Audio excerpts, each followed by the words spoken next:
Welcome to The Road Less Traveled with Tiffany Rosenbaum. This podcast is about sharing the success and failure of entrepreneurs. Join in and learn from others' mistakes so you don't have to go through the same hardships in business. Now let's welcome your host, business coach, real estate investor, and proud wife and mom, Tiffany Rosenbaum.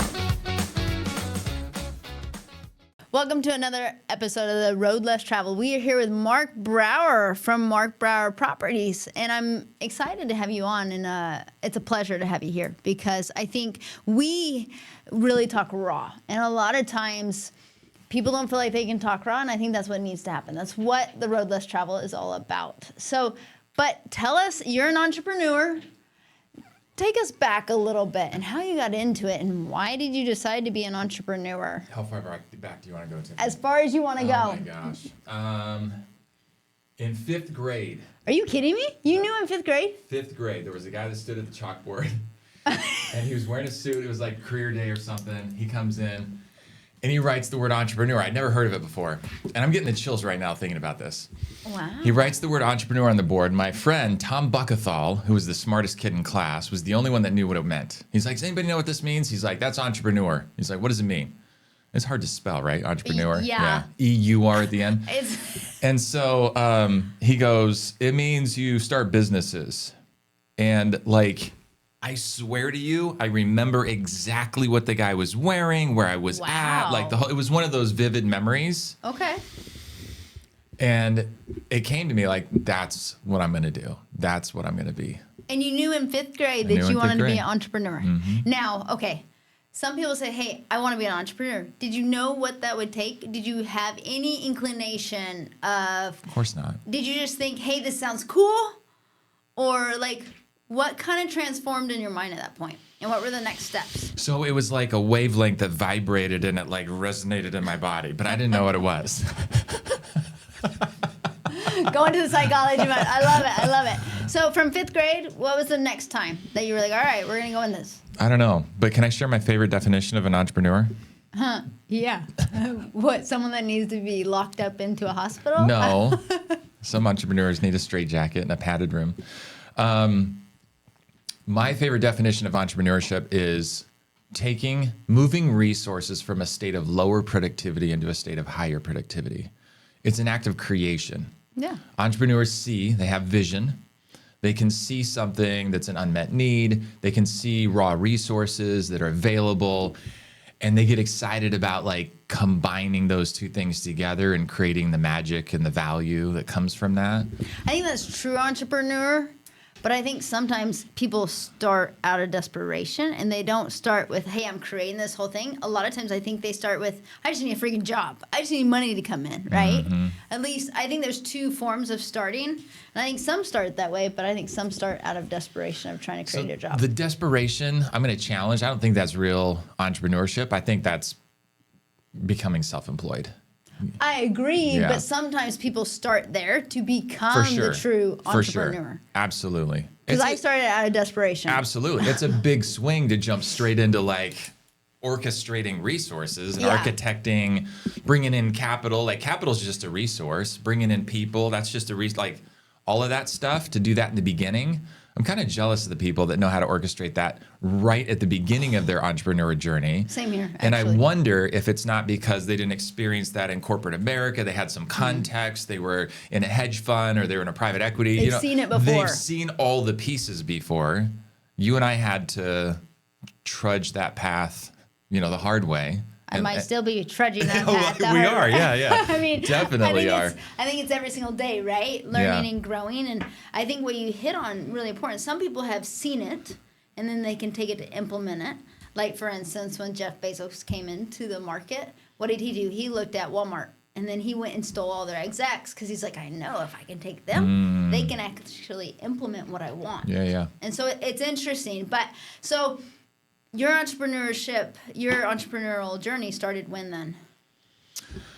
5th grade. No, that's when you wanted to be. No, but I'm serious. I started bringing a lunchbox to school, breaking the rules, buying hard candy at Costco, and then reselling it for double the price. You know what I mean? And then I was doing the whole like back in pre-internet days, pasting the piece of paper on the mailbox with the little strips that you can tear off about lawn mowing, going door to door. I was reading Tony Robbins in 4th and 5th grade. So I was like, gonna do this. You know what I mean? Like, do you know who Tony Robbins? Yeah, no, I don't know who Tony Robbins is. I'm underneath a rock, Mark. I asked somebody if they knew who Tony Robbins was recently. They're like, no, never heard of the guy. No. Yeah, but they were younger. Okay. Yeah. That's different. But he's the OG. He is the OG. Well, what you said right there is interesting. Back in the day, you could do that. You could sell stuff at school. Today, you get in trouble for it. Oh, I got in trouble for it. My son got suspended for a day for it. Good. Were you proud? I actually, okay, wait. Proud mama moment. Wait. What'd you get suspended for? Selling stuff? Yeah. Okay, so I have to give a little backstory on this because you opened it up of was I proud? Actually, I was, because he had sat with the principal before.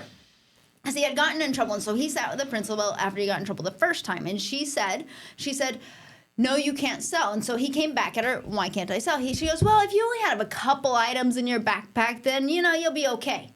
And so what did he do? He put a couple items in the backpack and sold. So then she called me up and said, I need you to come pick up your son because he's suspended today. And I'm like, for what?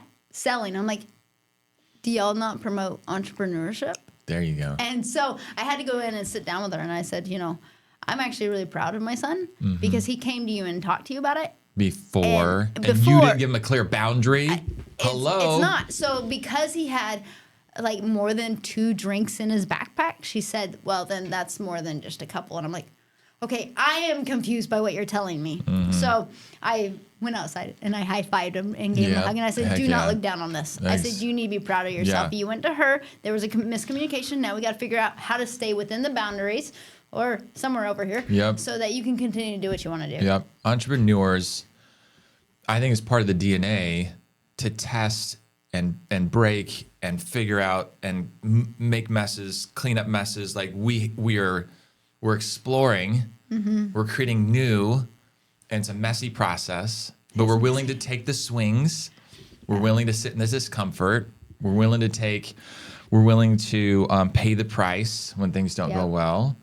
And on the other side of the price is the learnings and the growth. Yeah. And that's what we really came for, honestly. We started out of, my story. I started out of desperation for money, but it's like Maslow's hierarchy of needs that we all studied in Psychology 101. Once you got your bills met, then it's like, okay, why am I still doing this? In fact, I used to marvel at the people that they already had lots of money and they were still working like crazy people. And I was like, what is up with this? It didn't fit my paradigm. My dad struggled as a dentist, hated his profession, and came home and like laid on the floor on Saturday while 7 kids were like stepping over him in the living room. And I'm like, this is life? This sounds terrible. So I thought that work was the enemy and I had to get through work as fast as possible so I could enjoy life. And where am I going with that? I think at the end of the day, entrepreneurship gives a tremendous gift to those of us that pursue it in the form of, as we get more and more successful, we stop working so much for desperation and money and more for creation and expression. Yes. And we hire the people that can do all the stuff that drain our batteries. And then we just are left with the stuff we love that challenges us, but we also love it and it fuels us. And that's the real gift of entrepreneurship. I was sitting with my niece last night and because I was telling her how many hours I was working and she's like, does that ever drain you? And I'm like, no. No, I got Celsius. Well, I'm back on something else. Good. But I was like, were there times that I wanted to throw my computer across the room? Yeah. But does it truly drain me? No. And don't talk about my nails. I saw you looking at them. Okay? You did this last time we were in podcast. I see you. But it's more. What's wrong with your nails? Your nails they look need great. to get filled. They do need to get filled. Yeah. I was waiting for you to say something. Nice almond shape, though. I know, right? All right. But I was sitting with her and she was like, do you ever get drained? Do you ever get burnt out? And I'm like, when you're going for something so much bigger than yourself and so much bigger than even just a single goal, I was like, it continues to drive you when you have that mentality. Like I was talking to her about her volleyball. I'm like, you're a setter, right? So think about this. How do you feel like when you're in the middle of that court and you're positioning your team and you're like, and you win a game because you positioned your team and you saw the vision of where it was going? She's like, oh, I'm ready to get pumped up. Same thing. You know, business, and when you're the visionary and you're looking at this, it's like you're positioning everything every single day, and where do you need to move, and where do you need to create, and what do you have to add, and what do you have to take away. And it's this drive that I don't know if I've ever thought about it more, but there's so much more behind it than just being a business owner.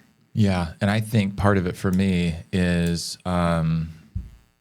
if we're talking about why, why we do it, why we drive, why we create, why we keep doing the hard things, working the long hours, even after there's no desperation for money.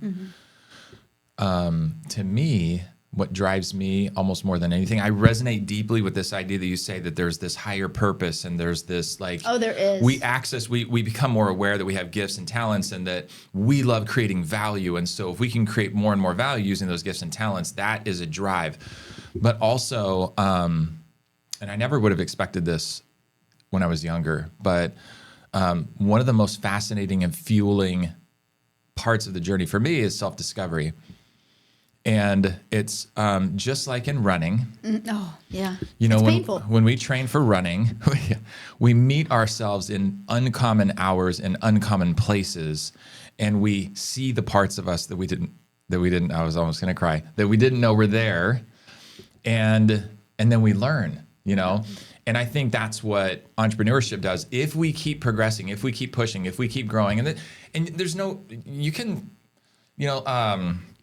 Ray Dalio talks about like the two phases of life, like the striving phase, and then the what does he call it? Like the enjoying phase, or the he uses a different word, and that's okay if you're shifting into the enjoying phase and whatever. Like, but the driving, the thriving, the passionate phase of growth and pressing. For me, one of the most important outcomes is that self-awareness and self-discovery about meeting ourselves in the places we didn't know exist. And it's usually really painful. And then we come out the other side different. That's a very good way you said it. Very different, right? Your eyes become open to so many other things and so many other possibilities. Yesterday, I gave a talk in church, and one of the things that I talked about, there's this idea of the journey of discipleship, right? And why would it be called a journey? What's a journey? What's different between a journey and an event? And a journey has a starting point and an end point. But in a journey, different from just like a trip or an event, in a journey, the person that goes on the journey becomes through the journey. The actual journey is the becoming, not the traveling. 100%. And so the journey of entrepreneurship is what we came for. I like that. I like the journey part is what's so important, because if you're in that strive, if you're in that drive mode, every single day you're hitting something that's uncomfortable, because you're becoming who you're supposed to become. Like you talk about something higher power, so much greater. I really do believe in entrepreneurship, or anybody that you're impacting because of the entrepreneurship, is that we are meant for so much more than we ever thought possible. And through entrepreneurship, in my belief, is that is where we can impact more people. For sure. We can help more people. Yeah. We can do more. But I do want to jump back a little bit, because you own a business. I do. And it's not always, we talked about pain, going through it. I kind of want to hone in on that, tie it to your journey. And how has it been being an entrepreneur in the property management field? Because that's a brutal business. Let's be honest. We're both. Were you about to say that's a bitch? No, Days, no yes. Cussing on the Tiffany Rosenbaum show. Hey, there are some days It is not an easy business. And here's the thing, but I think it also is a filter. And this is my theory. Like some of the great, in third-party fee mom and pop property management, there's some real salt of the earth people. Like it's a great industry. Oh, there is. Yeah, and 100%. and I think it's because of the difficulty of the task at hand to serve these inexperienced, unsophisticated, non-business-minded, often non-leader-minded business owners that landlords are. That's a labor of love. It is. Well, you said that because I'm psychology-based. Yeah. We run a DISC profile. And in the property management industry, the number one person that applies for property management jobs? Who? their number one source is usually selfless. Because what are they doing? It's like Every single day, Yeah, yeah. you better be selfless because you're getting beat up by a resident. yeah, they're cut from the same cloth as like trauma ward nurses. Like, seriously, because and what we're doing is we're care. I don't want to say caretaking because that's got a negative connotation, but we're caring for the psychological needs of people that are suddenly thrust into an environment of being a business owner. If they weren't, if they didn't try to, because it depends on the client. A landlord is an unwitting business owner. They're everybody says accidental landlord. No, it's an accidental business owner. Heard it first on the Tiffany Rosenbaum show. By Mark Brower. Never thought of that before. So you're an accidental business owner. What does that mean? Well, have you already earned the character and the leadership qualities that coincide with being a successful business owner? Often not. And that's why we have these really difficult encounters over and over and over. So, and I can list a few examples. Number one, a business owner, a true leader business owner, sees cost as opportunity cost, not financial cost, dollars flowing out of the bank account. A real strong leader begins with the end in mind. They think super long term. They're not obsessed about today's cash flow.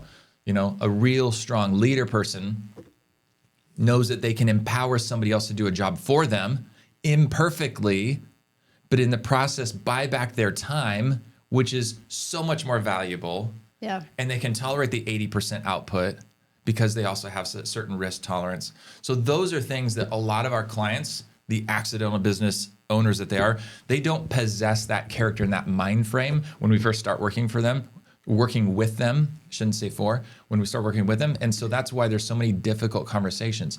And unfortunately, most property manager practitioners don't understand the underlying tension that exists and why it's there.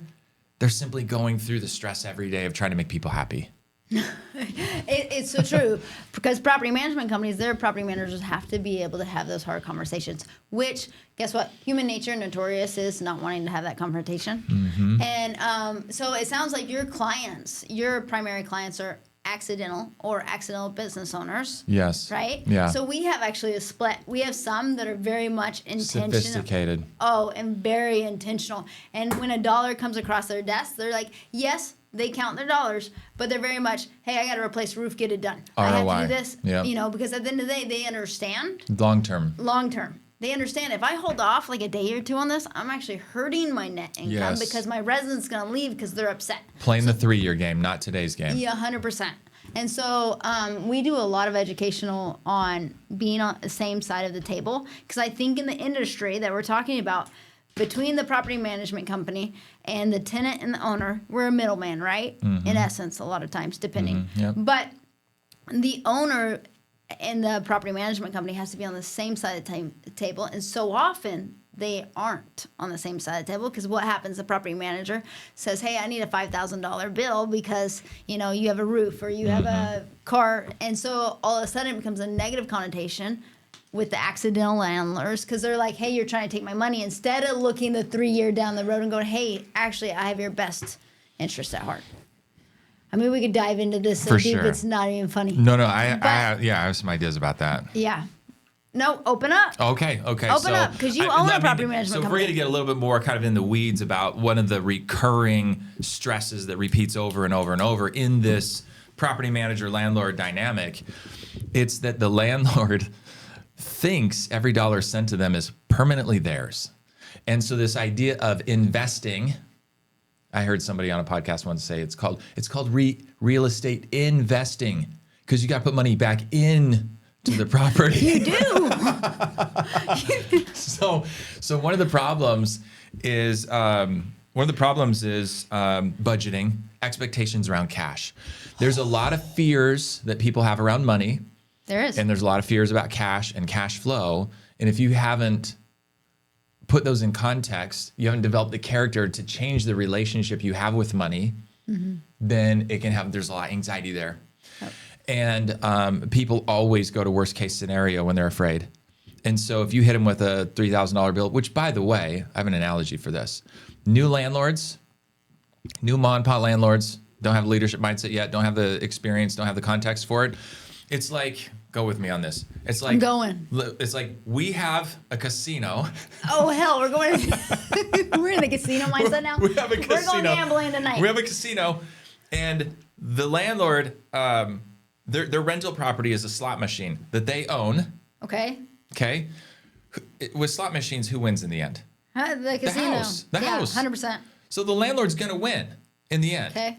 But they don't know this yet. I mean, If they do it right. well, yeah, if they do it right. I mean, okay. We could go off. Keep Sidebar. going there. Sidebar. Do you know anyone that's owned real estate for 20 years or longer that didn't win in the end? Answer's no. Okay, back to the story. We could go into that. Well, maybe they got sued or something. Okay. But okay. So they have a slot machine sitting on, like, it's our casino. We have the shelf. It's their slot machine. People are coming up to it, pulling the lever. They're making a little bit of money. It's dripping in. Then all of a sudden, what happens?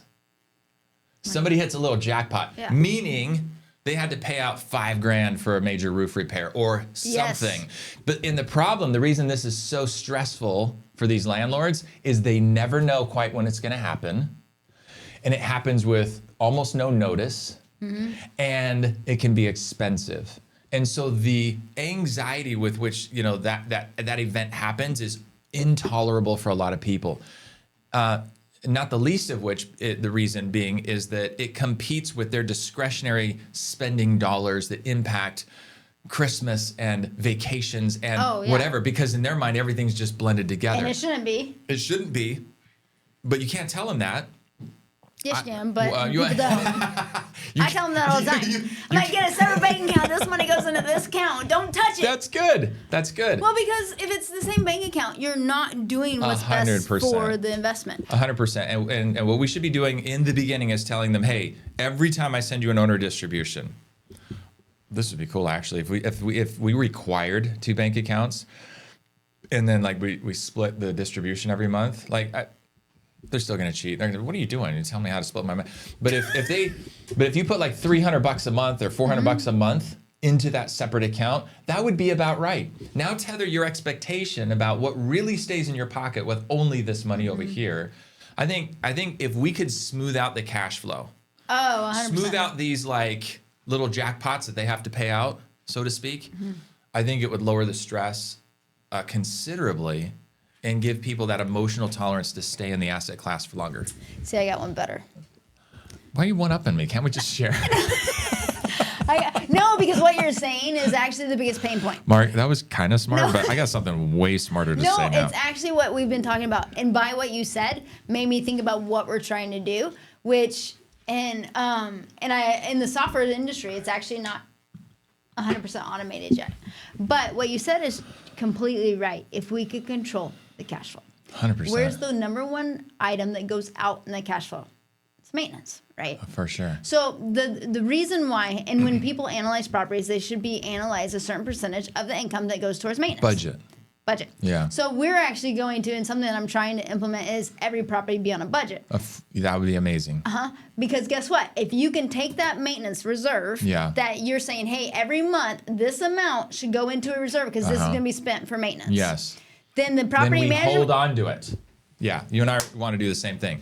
It's like an escrow. It's an escrow, and you put it in escrow, and then every month, if you need it, it comes out of that. Exactly. That way, you're working off a budget. I think the worst way property management companies are set up, the worst way, is, hey, maintenance limit, here you go. It's over 500 or it's over 1,000. I need to touch you. I need to call you. I need to talk to you. No, if there's a budget every single month, you know if we're winning or losing because you've approved the budget for the year. Exactly. And every time you have to touch that owner for money, guess what? It's a negative. Guess what happens in their head? It's a negative connotation. It's a negative psychology. It spikes fear, and it also says, I'm losing. This is a loss. I have to investigate this failure. Like, one of the most gracious things that we can do for our owners is like tell them, you're not losing. You're not. You know what? They're not stressed and pissed at us. They're stressed and pissed at themselves because they don't understand. And if we can just tell them like, hey, you are winning. This is fine. No. Put it in context. I love this idea of an escrow. I've had the same idea. Once you figure it out, I'll try to rip it off from you. No, we'll just talk and make it better. What are you trying to say? We just work together, Mark. But think about it. How property management companies are set up in the small industry, of single Mom and family pop. to small Yeah. multifamily literally is a lose for both, because psychology says every time I ask for money, Yeah. I'm against you. Right. Instead of going, hey, here's a budget Yeah. at the beginning of our relationship, Yeah. you approve it. Yeah. If you approve it, then you need to understand this We're doing maintenance this. is going Yep. over here every single 100%. month. And at the end of the year, you get, guess what? If we're below budget, then guess what? We You both get- win, and I get a 10% a raise. Ooh, I like that. I actually wrote it in one of my contracts last week. Oh, dude, nice. So, I like well, this. because if I can beat budget, and you've already approved it, so you agree to it, and you're like, hey, I actually love this budget. If you can stick to it, then great. And then it's analyzing more of an asset than Yeah. just freaking property You know management. what? You know what I really like about how you're thinking about this is, and I'm really passionate about this idea. You were at NARP and Broker Owner earlier this year, right? Remember when I was up on stage with Peter? You missed my session. I was debating with Peter. What we debated about was Peter Lohman and I. We debated about incentives. I heard that one. So, so what you're doing is you're aligning you with this idea. You're aligning your incentives with the owner. That's also why we don't charge unless they make money. That's exactly it.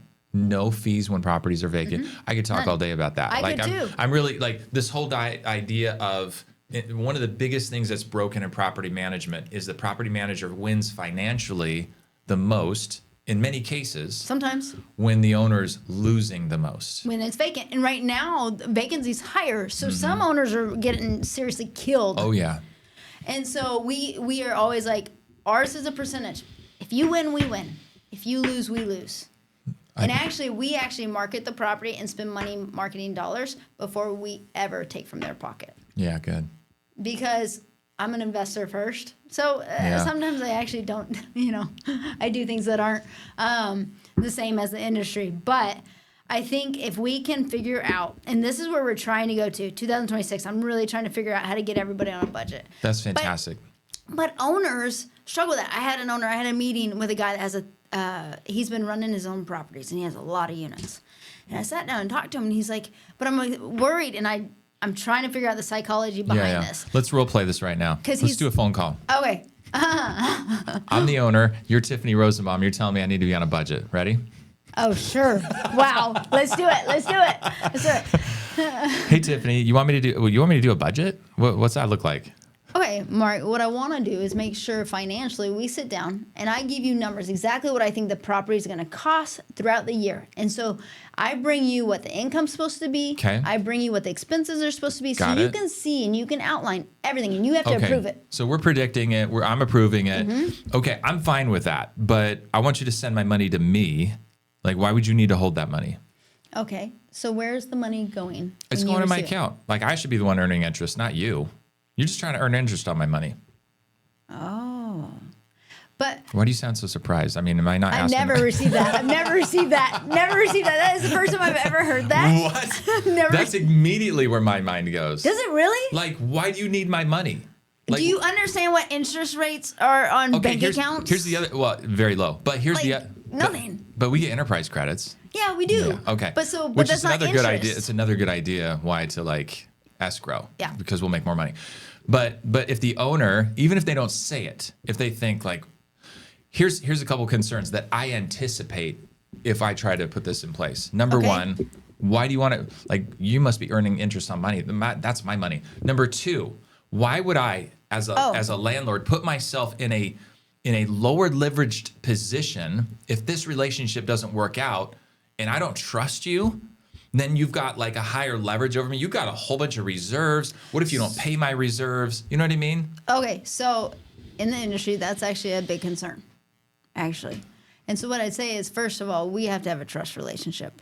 Because if you don't trust that I'm going to do what's best for you, then why are we working together? Well, Second, Tiffany, I trust you as far as I can throw you. And you're pretty petite, and I could probably throw you pretty far. you're right, good. But I'm not going to trust you more than I should, and I think you can respect that, right? So I'm just not going to let you hold on to more of my money than you absolutely need to. So I have a question. Do you want to make a better NOI? Do you want to make more money? Yeah, and why would you need to hold my cash to make a better NOI? Okay, so let's say an AC unit goes out at 10 p.m. and then I can replace it, and I can get it done like that because I have the AC on site. So in our storage unit, let's say I do that. Okay.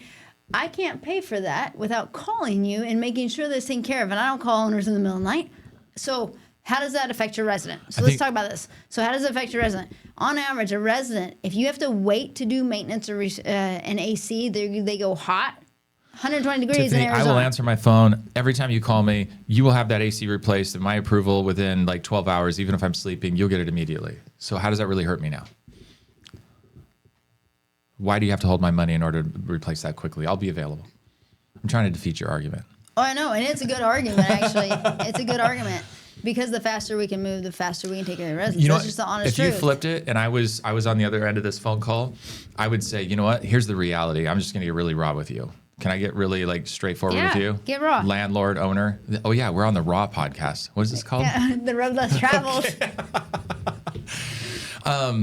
Here, I just want to get really raw with you. I think the biggest challenge for my clients, what I've found, nobody can argue with what you found. Nobody can argue with your experience. Yeah. What I found the biggest challenge with my clients over the years is it's the psychology of owning real estate that causes them to burn out, wash up, throw in the towel, get pissed off, and get out of the industry. And the only way that I've seen people make a lot of money in real estate is own it for decades, not a few years.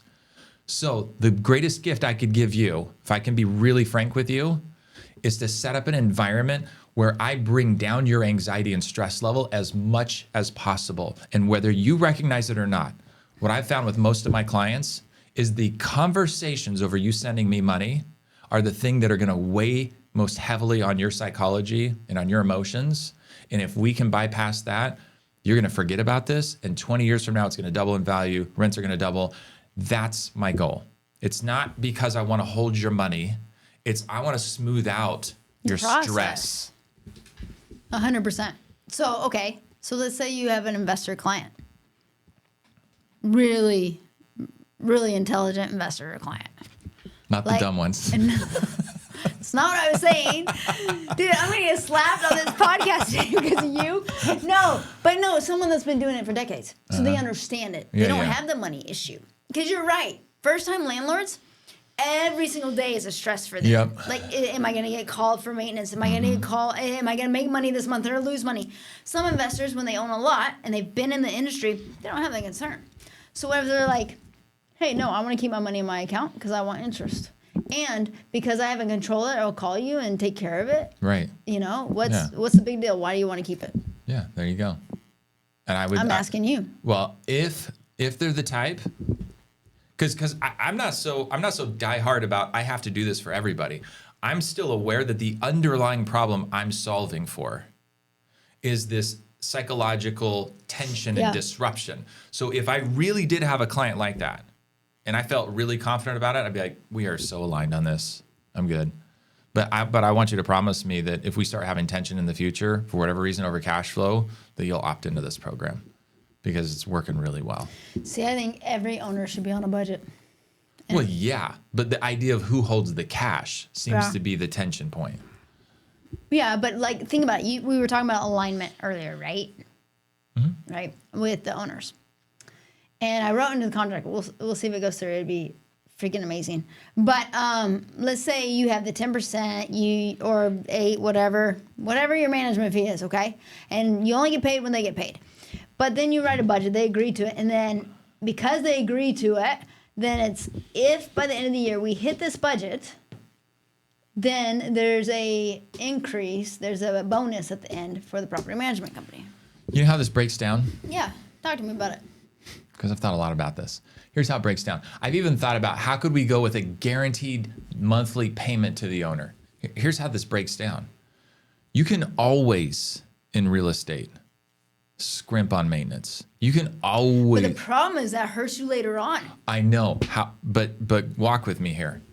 The property manager and the owner don't have the same incentive structure around maintenance. If the property manager gets bonused for beating budget, they don't bear the same cost of a diminished asset value, diminished rent because of neglected maintenance. They don't shoulder that the same. Well, then what should happen is there should be a walk. At the end of the year, you need to come walk your property.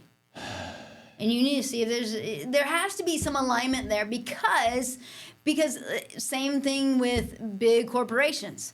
you hit this budget, if you do this, you get bonuses off of it. It's how you stitch together the long term to the short term around cash. It's how you stitch those two together. And I haven't figured out a way of doing that without actually having shared ownership. When you have shared ownership, so here's an idea. I just this came to me. Like here's a parallel idea. In a business, the COO's primary metric, my opinion, is EBITDA. You know what the CEO's primary metric is in business? What would you say? Enterprise value. They're not the same. No, they're not. The CEO has to be aware, even if they're not going to sell their business, how much the business would sell for. Oh, yeah. And that's a bigger metric than EBITDA because it encompasses different things. You can be squeezing as much as you can out of EBITDA, but getting cash from different resources. You know this because you bought property management companies. EBITDA, you can maximize EBITDA in a way that doesn't necessarily maximize enterprise value. So this is the same problem that you have if you try to guarantee cash flow payments to an owner or exceed a budget and get rewarded for that. You're always going to be able to do that because you can play games. You can. This is my argument that maximize the cash flow, but sacrifice enterprise value in the long run. Oh, you can. And so we brought on a client of a property just like this. Like literally, they ran it into the ground with deferred maintenance. So I came in, I said, you need to understand for the first 2 years, you're probably not seeing anything. Because you got roofs, you got decks, you got everything that has been dilapidated. Gross. I mean, it was bad. I can't believe you took on this garbage. Oh, it was the best thing I ever did. What? Oh, I love it. I love it because we came in, I was very frank. I said, look, you need to understand. This is where we're at. Did they step up? Oh, 100%. 100%. Because Tiffany Rosenbaum had pointy shoes on. No, but I do think there's a point where I think property management companies sometimes go, I want the sell.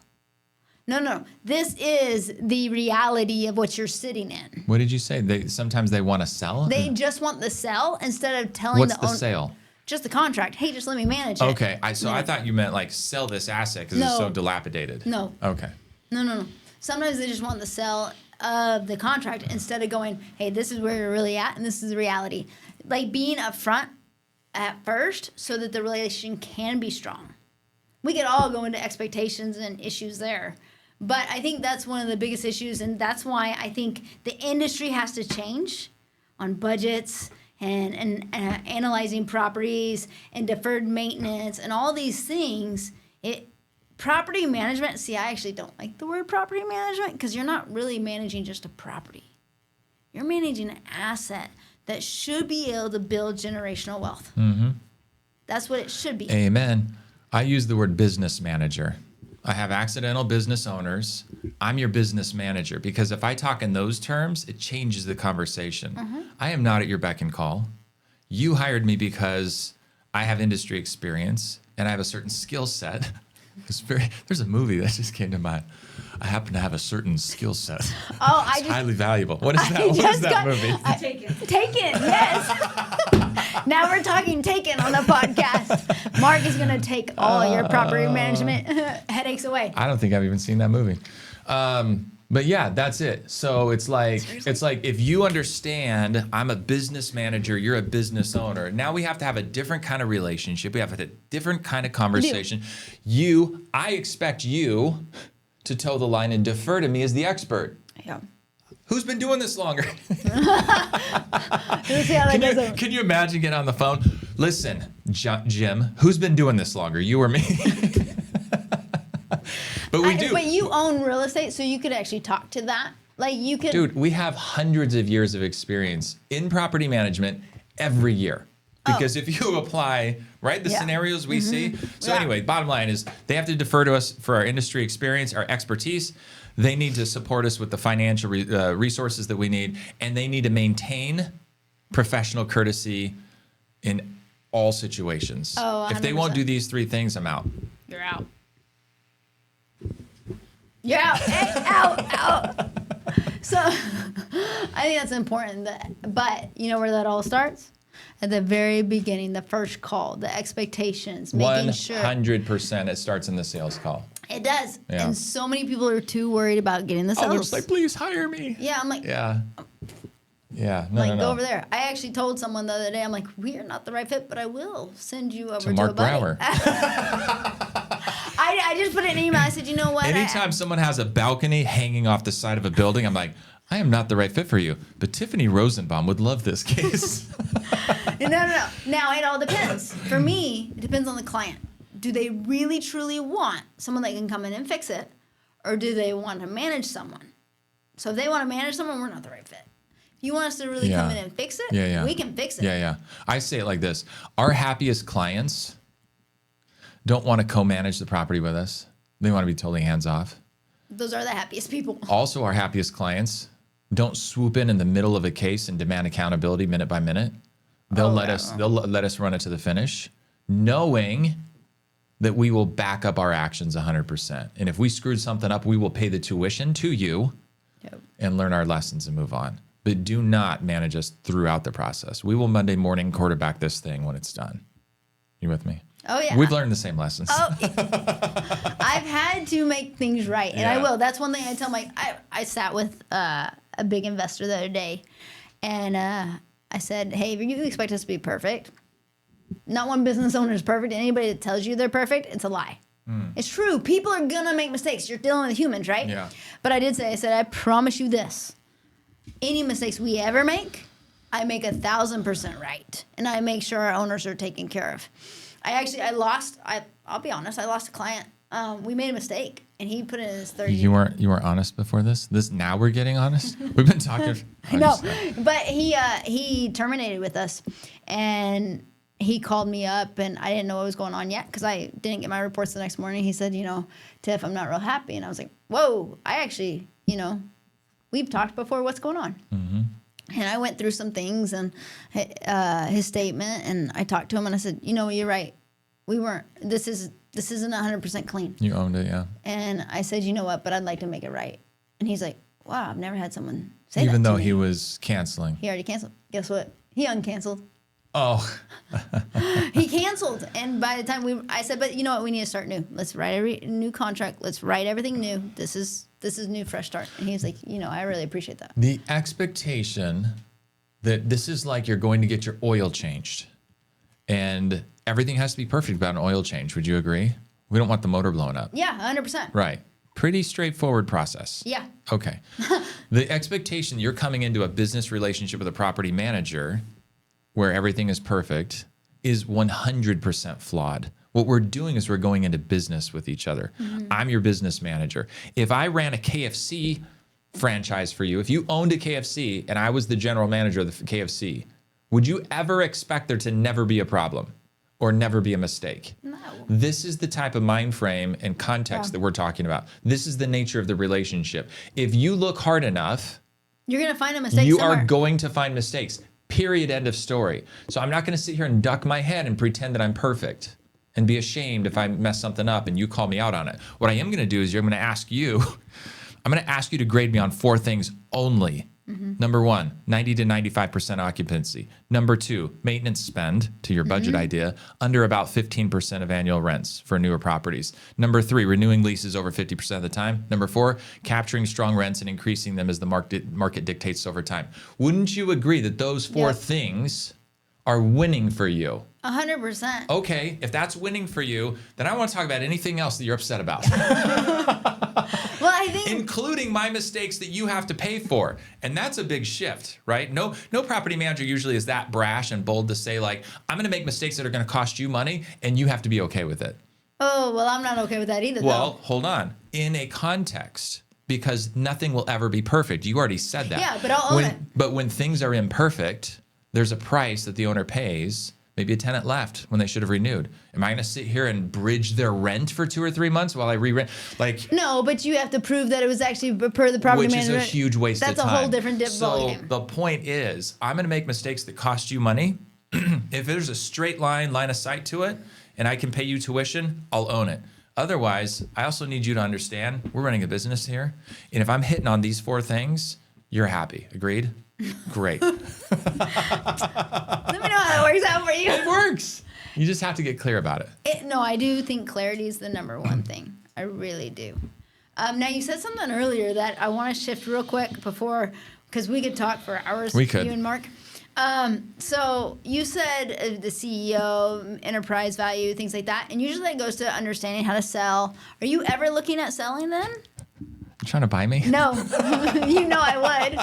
I totally would, but you brought that up. And so. No, I just recognize that it's my job as the CEO to be aware of that and to be maximizing that. And I think it's a blind spot if you think, oh, I'm never selling, so I'm never going to think about enterprise value. No, you should be thinking about enterprise value. All the time.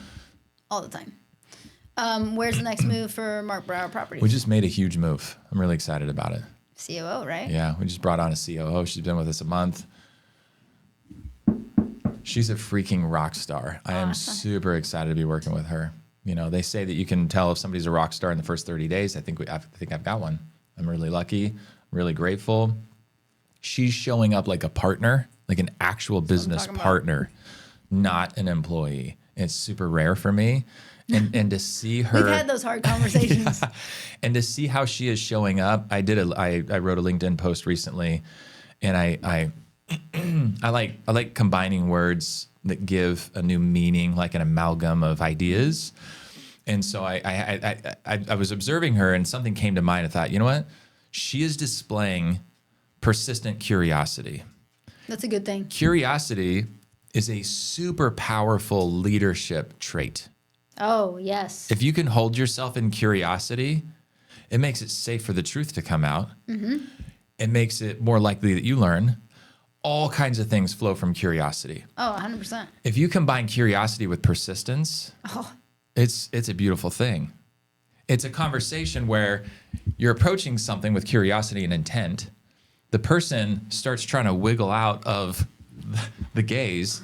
And then you wonder, like, and then you observe, like, you look uncomfortable. Is everything okay? Can we talk about this? And it's like she's holding attention and curiosity persistently on the right things. Which is important. Without emotion. I'm a more passionate, like, emotional guy. Yeah, for sure. We did culture index on her, and she's like not emotional. I'm emotional. Oh, that's so probably good that she's not then, because that'd be a bad thing if you were. Totally. So anyway, there's a huge move. It's awesome. You know, I use this analogy like it's like a circus tent, or like a tent, like when you, let's go back to this entrepreneur journey. When you go start a business, it's like you put like a tent pole under a tent. It's just you.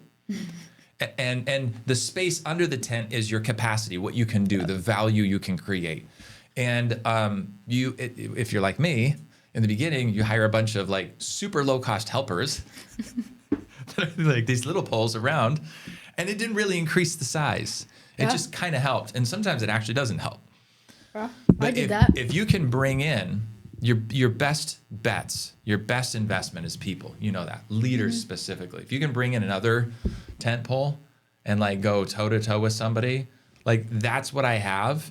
And and then once you create the additional space in your business, like a vacuum, it sucks in growth.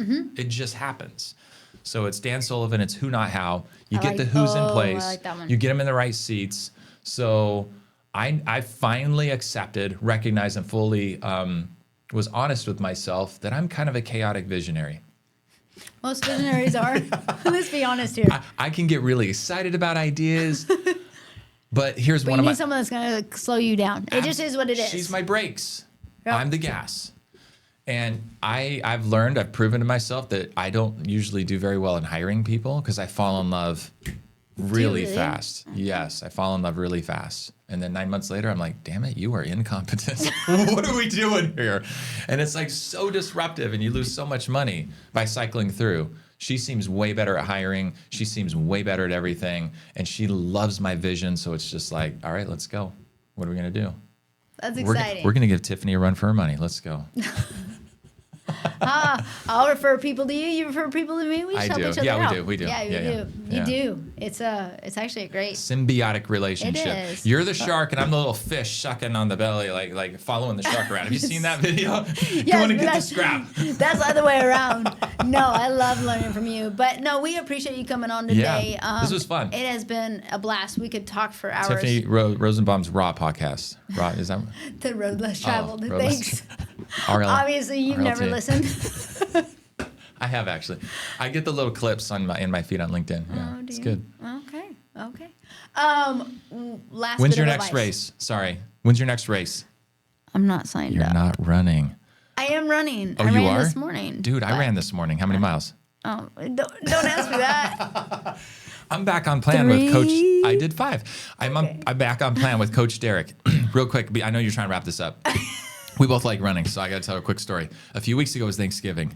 No joke. It's December. I'm at a time in my life where I've got a lot of emotional energy for reasons that we won't go into.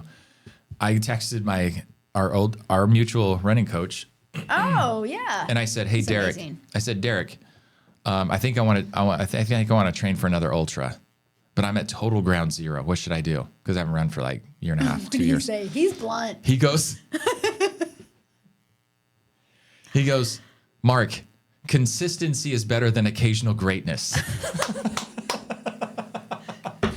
Oh, I like Derek. He's amazing. Yeah, I know. But can you give me a plan? So I'm on plan. I ran 5 miles this morning. Let's go. Hey, let's start somewhere. Yeah, so- You're gonna do it this next year. I have no doubt. Heck yeah. You've been all ultra. All right. Anyways, last bit of advice. If you have any advice for entrepreneurs that are literally going through their journey right now and they're listening to this podcast, what would you tell them? Love yourself. I just looked right into the camera. It's true. Love yourself. Because if you don't feel worthy, you won't ask for the help you need.